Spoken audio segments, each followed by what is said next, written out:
한 시대를 풍미하면서 걸출한 작품을 쏟아낸 거장들은 어디에서 영감을 얻고 또 어떤 공간에서 작품에 매진했을까요? 손에 잡힐 듯 산수화로 빼어난 시문 구절로 가늠할 수 없는 학문적 깊이로 세상 사람들의 마음을 사로잡았던 주인공들에겐 특별한 인연으로 맺어진 그곳이 있습니다. 선조들의 뜨거운 열정과 예술혼이 살아 숨쉬는 곳을 만나봅니다.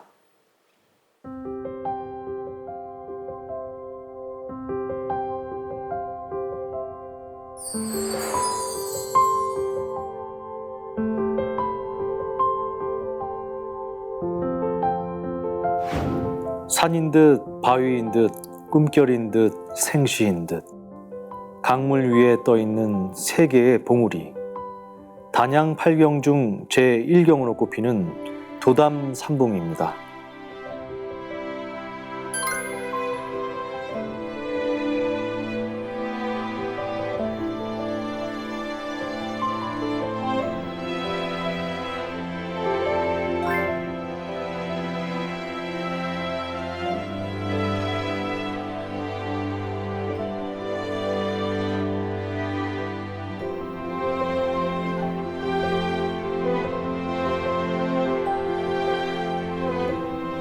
이곳에 조선시대 천재 화가 단원 김홍도의 마음을 사로잡는 풍경이 있었는데요.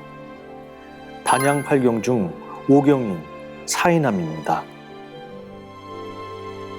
단원 김홍도는 이곳의 아름다움을 화폭에 담기 위해 1년 동안 고민한 끝에 그림을 완성했습니다.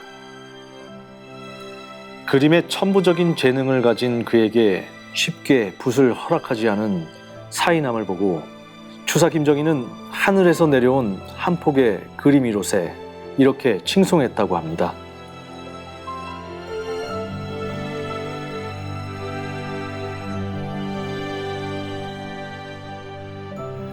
최고의 경지에 오르면 안목도 통하는 걸까요? 단원 김홍도의 마음을 사로잡았던 고혹적인 절경. 사이남에 깃든 뜨거운 예술혼이 그의 붓끝에 닿아 마침내 한 폭의 그림으로 살아났습니다.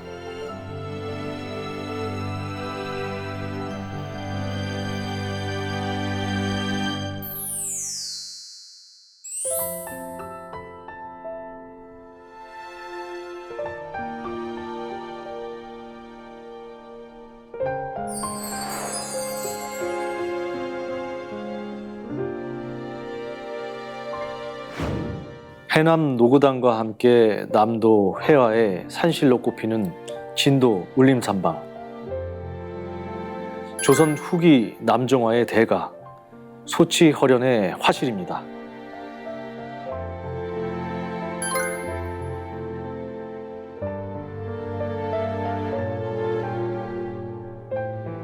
그는 스승이었던 추사 김정희가 세상을 떠나자 고향인 진도로 낙향해 이곳에서 붓을 잡으며 여생을 보냈습니다. 울림산방은 아침 저녁으로 짙은 연무가 숲을 이른다고 해서 소치허련이 붙인 이름인데요. 바로 이곳에서 그의 아들인 미산허영과 손자인 남농허건에 이르기까지 우리나라 남정화의 맥이 이어져 왔습니다.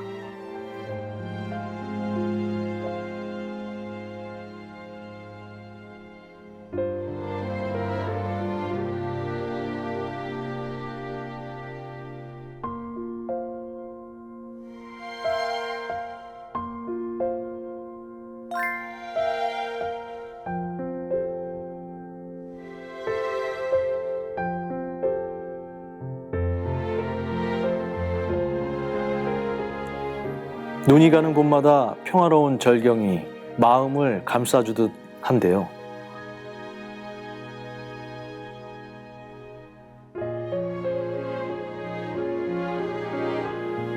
구름 드리운 울림산방이 한 폭의 그림이 됩니다.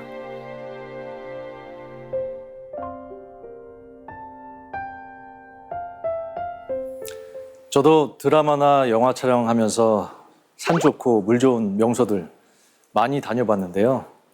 예술가의 뒷이야기를 따라가다 보니까 알고 있던 곳인데도 마치 처음 보는 것처럼 새롭습니다. 그림을 그리는 화가들이 자연을 화폭 안으로 끌어들였다면 글을 쓰는 문인들에게 자연은 또 어떤 방식으로 영감을 주었을까요? 전라도에는 유난히 예향이라는 수식어가 붙는 곳이 참 많은데요. 수려한 계곡 옆에 정자를 지어놓고 문학의 풍류를 즐긴 시인들을 위한 공간을 만나봅니다.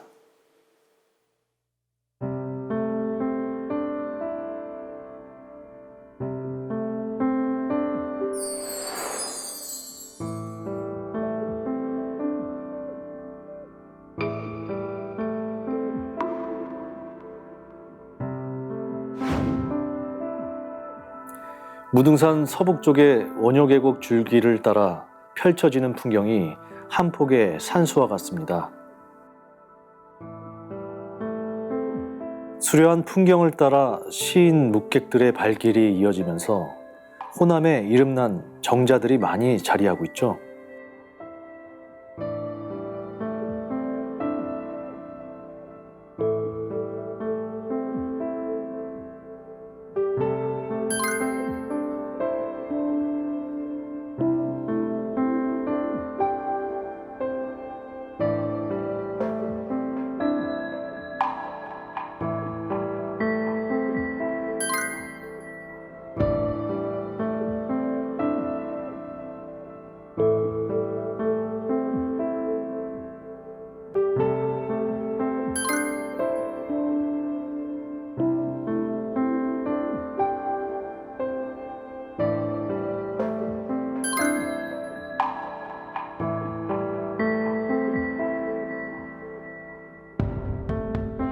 그리고 광주광역시와 전라남도 담양군이 경계를 이루는 곳에 아담한 정자 하나가 보이는데요. 바로 환벽당입니다.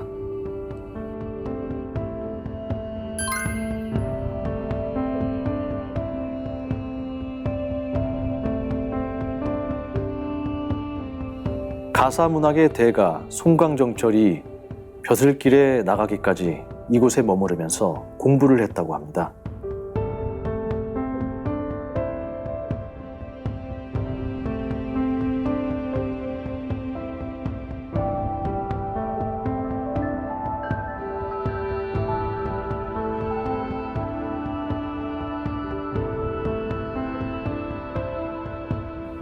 그는 이곳에서 명연들에게서 학문을 배우고 이몽룡에게서 시를 배웠는데요. 그의 성산별곡에는 환벽당 주변에 산수경관이 담겨 있습니다. 인근에 살던 소세공 양산부를 비롯해 당대 최고의 석학이었던 송순, 김인우, 송시열, 기대승 같은 명사들이 이곳에서 자연 경관을 즐기며 시문을 지었다고 하는데요. 왜 환벽당을 시가문학의 산실이라고 하는지 그 이유를 알 것 같습니다.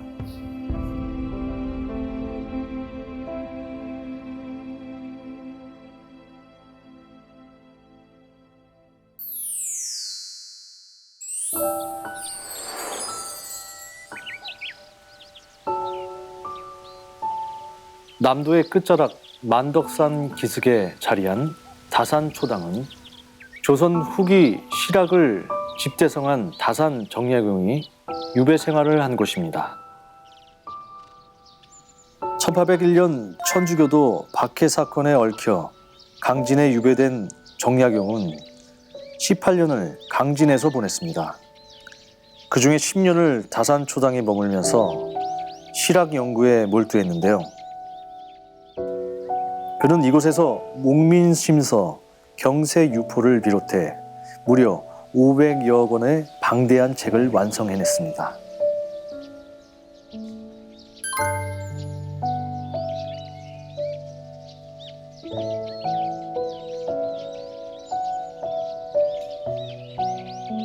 정약용의 호가 다산인 것은 마시는 차와 관련이 있는데요. 초당 뒷동산인 다산에 차가 많이 나는 것을 알고 자신의 호를 다산이라 지을 정도로 차에 깊은 관심을 가졌습니다.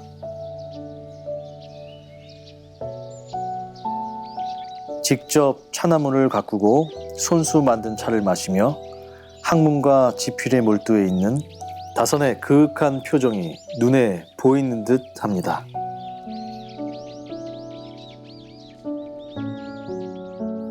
다산초당에는 볼만한 것이 4개 있는데요. 바로 다산초당 사경입니다.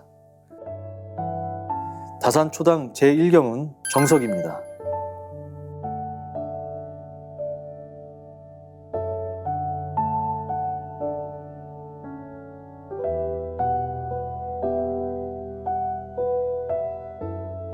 제2경은 맑은 물이 샘솟는 석천입니다.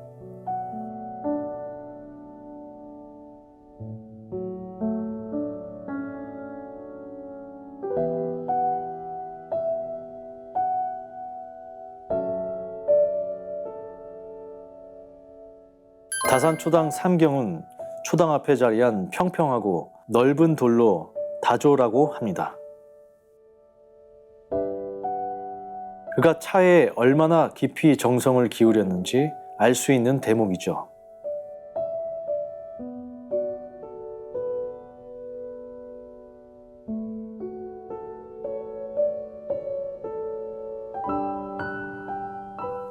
그리고 마지막 4경은 초당 옆 수수하게 만들어진 연못, 연지석 가산입니다.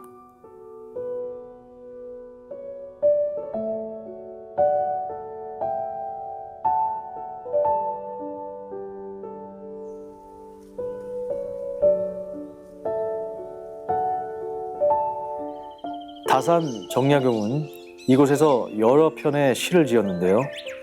자신의 감정과 생각을 정제된 글자 속에 숨겨 세상을 향해 그 뜻을 내보였습니다. 새로 짠 무명이 눈결처럼 고운데 이방줄 돈이라고 황두가 빼앗아가네. 누전세금 독촉이 성화같이 급하구나. 3월 중순 새 곡선이 한양으로 떠난다고.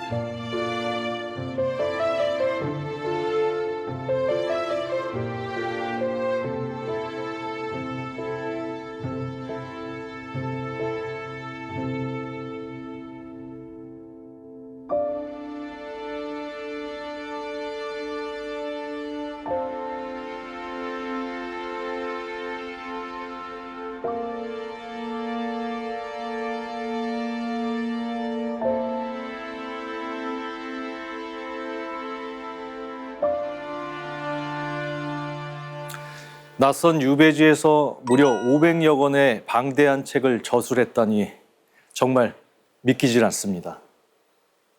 책 한 권을 쓰려면 관련된 책을 100권은 읽어야 한다고 하죠. 다산 정약용의 독서량과 실학에 대한 열정이 얼마나 대단했는지 저는 가늠하기조차 힘든데요. 다산초당에서 실학을 집대성한 놀라운 업적을 돌아보면 왜 그를 조선 최고의 지식인이라고 하는지 알 것 같습니다. 성리학의 대가, 조선의 주자로 불린 사람이 있었습니다. 네, 바로 우암 송시열인데요. 우암이 학문에 대한 끝없는 열정을 분출했던 특별한 장소, 그곳은 과연 어디일까요?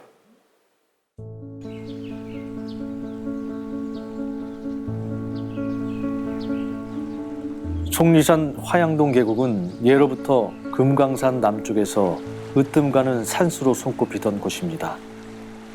그 중에서도 특별히 이름난 절경 9곳을 가리켜 화양구곡이라고 부릅니다.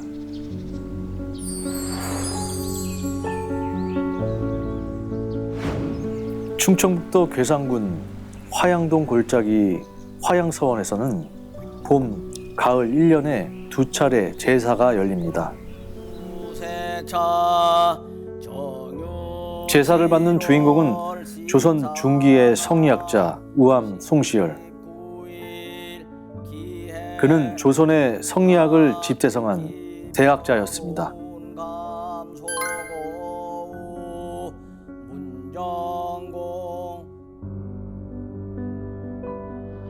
주자의 예약을 깊이 따른 우암에게 적통인 명나라를 밟고 들어선 청나라는 받들 수 없는 오랑캐였는데요. 그는 결국 병자호란 후 관직을 버리고 고향인 옥천으로 낙향해 후학을 가르치는 데 전념하게 됩니다. 훗날 제자들이 그를 기르기 위해 이곳에 세운 곳이 바로 화양서원입니다.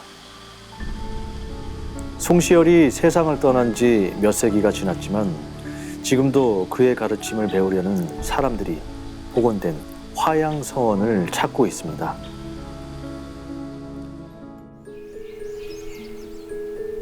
화양동 계곡에는 송시열의 학문과 사상을 엿볼 수 있는 흔적들이 남아있는데요.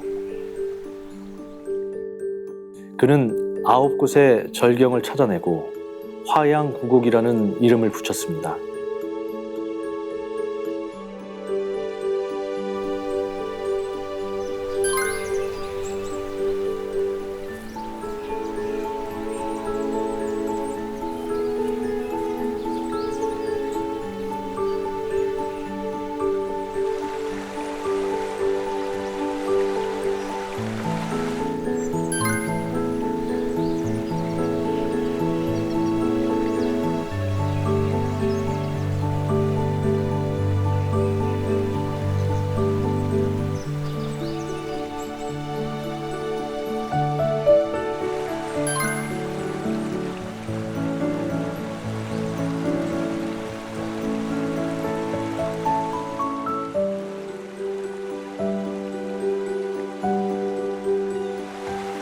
화양구곡의 최고의 절경인 사곡 금사단입니다.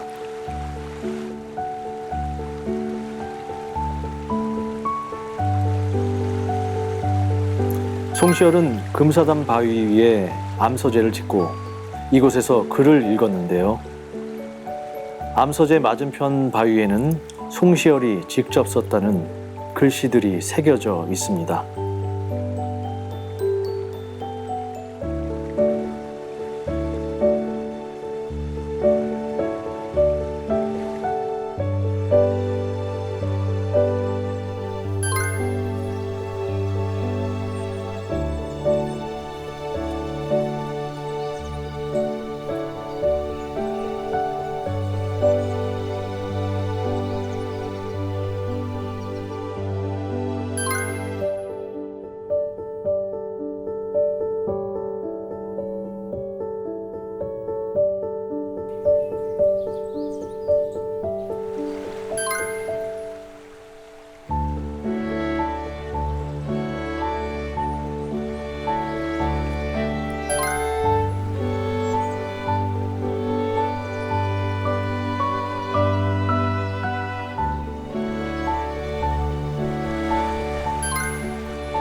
우암 송시열은 아름다운 화양동 계곡에 자신의 학문과 사상이 담긴 이상향을 만들고 싶었던 건 아니었을까요? 살아서 영광과 좌절을 두루 맛본 그에게 가장 평온했던 시간은 산과 자연 속에서 학문에 정진하며 후학들과 함께한 화양구곡에서 보낸 날들이 아니었을까 생각해 봅니다.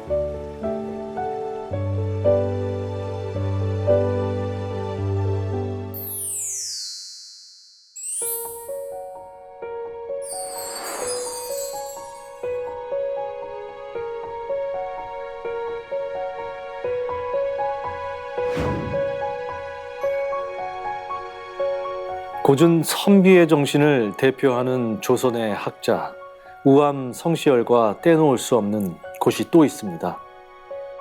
그가 후학들을 가르치던 남간 정사인데요.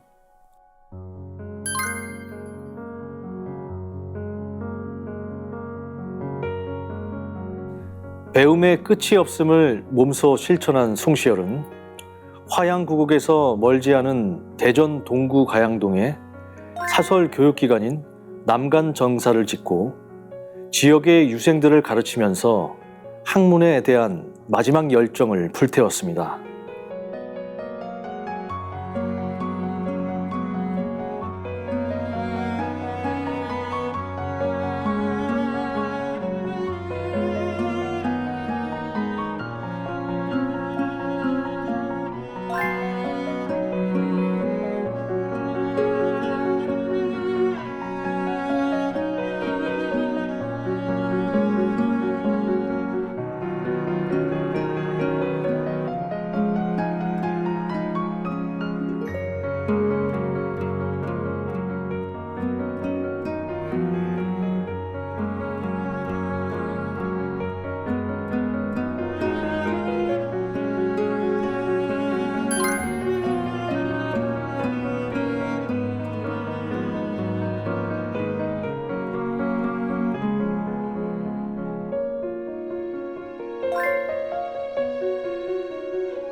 당쟁의 회오리 바람 속에 송시열은 결국 숙종의 사약을 받고 생을 마감했는데요. 효종과 현종 때 5, 6년의 벼슬살이를 뺀 80평생 대부분을 학문에 바친 송시열. 조선이 송시열 나라인가? 라고 할 정도로 송시열은 노론의 영수로 정치, 경제, 사회, 문화 등 다방면에 많은 영향을 끼쳤습니다.